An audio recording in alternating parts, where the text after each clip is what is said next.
Hello, and welcome to this new episode of us building Pairi Daiza. Today is episode 13. I'm sorry that it isn't episode 14 because there wasn't an episode last week.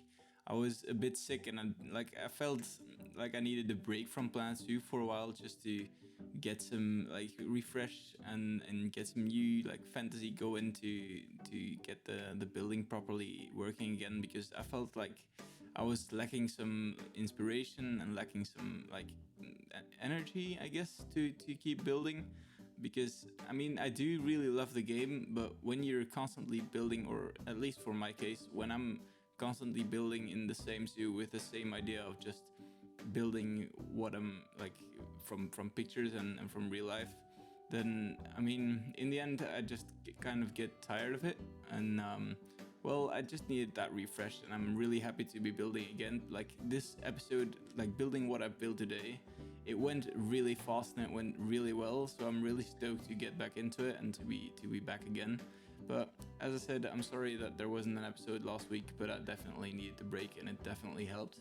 So what I've created today is I'm really proud of this, even though it's not even finished at all, because there's a huge amount of Asian buildings in this area of the park, which is it's absolutely beautiful and it's really nice to look at. So it's gonna take me some episodes to finish all of this, but I'm really loving what I've done so far. And in today's episode, what we're gonna be building is Le Temple de Délices. So it's a huge temple which has a lot of food stands in it. I think 4 or 5.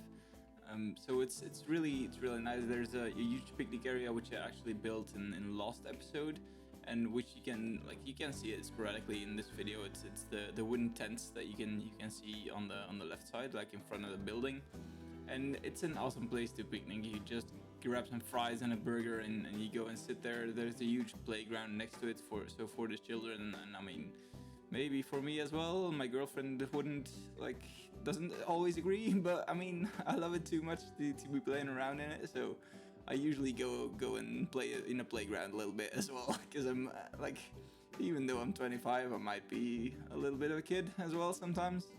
So yeah, it's a lovely place to sit and have your food, and it's awesome to visit in this as well. And then on the back side of the building is the Chinese garden, or the Asian garden, which has a number of Asian themed buildings, and I think all of the buildings are actually built by Chinese people as well, because all the construction in Pairi Daiza is actually as real as it can be. So there are temples for which they extracted rock from the original country it would be built from, and there are Buddhist, and there's I think the only Buddhist temple in Belgium or in Europe even that is certified, and because it's built as it should be built, and it's only built by actual Buddhists who came to Belgium to build it, and no one else has helped to build it. So it's crazy how real this all is, and how proper Pairi Daiza really builds everything in the park, and I really respect it from the park itself. So it's not just the facade, these buildings, it's actual, they try to make it as real as possible, and as it would be in Asia or in China. So it's really awesome, and I love that I can recreate this with their permission, and it's awesome to be doing this. So as you can see, I'm just using mostly the East Asia building materials, and well, there are some that aren't from the East Asia pack, but mostly, or it's not a pack, it's not a DLC, but it's just the East Asia themed decorations or construction. So there are some the bollards you can see at the bottom of the windows. These are the art shapes, I think, and then you have the white plaster as well. So most of it is the Asia themed buildings, or building pieces, but some of it is also just art shapes and other types of materials. So by starting this building, I'm really excited to actually I feel like I'm finally starting to build one of the worlds from Pairi Daiza, because so far we've built Cameron by the Sea, or at least part of it, but I feel like the Middle Kingdom, what we're gonna start building right now, is the first proper world. It's not Like Cameron by the Sea is just okay. There's like the oasis and stuff like that, and you have the Nautilus, which is really really beautiful.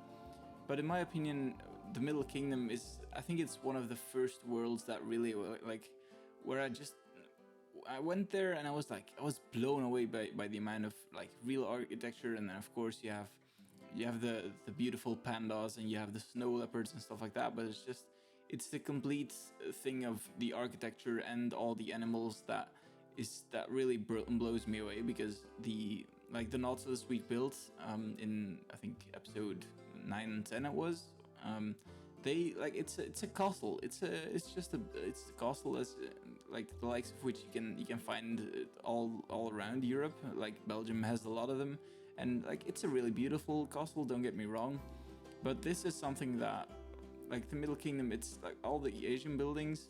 It's not something you see like every day or even every month. While the castles, I mean, I've seen a lot of castles in like through the years, and I think that this is something totally different, and this is what just strikes me as it being a real proper world that I'm really happy to be building. So one of the examples, like I'll give some examples of the animals we're gonna be building exhibits for or habitats for in the coming weeks. Is like the giant panda is probably one of the like favorites of you all, and I know that a lot of people are excited for me to build the Middle Kingdom, because that's one of the most famous parts of the park as well. And then you've got the gibbons. I don't think there are gibbons in the game, but all right, just like monkeys, anyways. And then you've got the snow leopards, and let me go through a list of what is there. You've got a lot of birds, because there are a lot of bird places as well. You've got the golden takin, which is really really nice. I don't think that Planet 2 has that though, but we'll manage to get around as much as we can. And then you got the red panda, which is going to be an awesome habitat as well. And then you've got the macaques and the black bears, which is like there are really really awesome animals in here. And then you've got the architecture as well. So there's going to be a lot of architecture episodes in the Middle Kingdom, but there are going to be a lot of animal episodes as well, because Planet Zoo or Pairi Daiza has a lot of animals, and I'm gonna be trying my best to properly build it the same in Planet Zoo as well.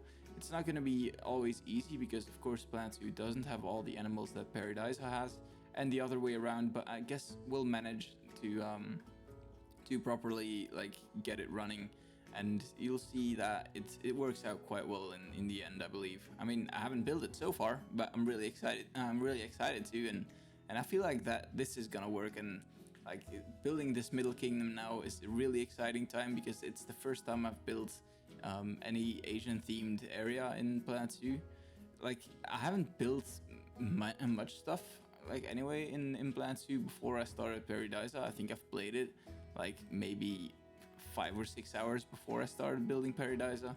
So it's all very new to me, but I think using these Asian pieces are really definitely the first time that I'm using these, and that's gonna be exciting. I'm so excited. Like just sitting here recording is really building my excitement already. So I mean, it's awesome to do this, and I hope you like this as well, because I've never built this before, and like I love this park, and I know that many of you who watch this channel do as well. I mean, and it's just I don't know, I'm just sitting here like being excited to build this. Yesterday there was a new episode. Like in Belgium we have this show called Expedition Pairi Daiza, where we just follow like employees of Pairi Daiza around, and it's not only like the keepers of or the people who work with the animals, or well, it's mostly the people who work with the animals, but it's not only like the people who feed them and who care for their habitats, but it's also like the logistics side of things when new animals get or arrive at the park, and when old animals or animals that leave the park as well. Because the last episode I watched, not yesterday's episode, but I think it's every 2 weeks, I think. So last episode I watched, there was a tortoise from the Maldives, I think it was. I think it's pronounced that in English as well, the Maldives.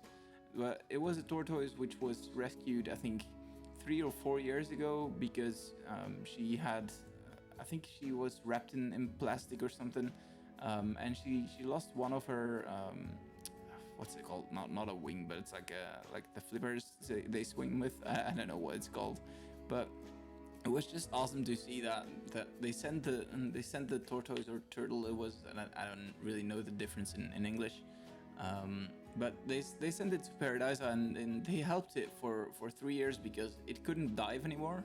And of course, if a turtle or a tortoise can't dive anymore, then it can't really do anything, and it can't survive in the wild. So Pairi Daiza, they helped it for 3 years, and it finally was able to dive again. And it was such an awesome moment to see it's like go underwater again and be sent back to the Maldives and be released to the wild again. It was like, I know that zoos do this, and basically every zoo helps the conservation of animals.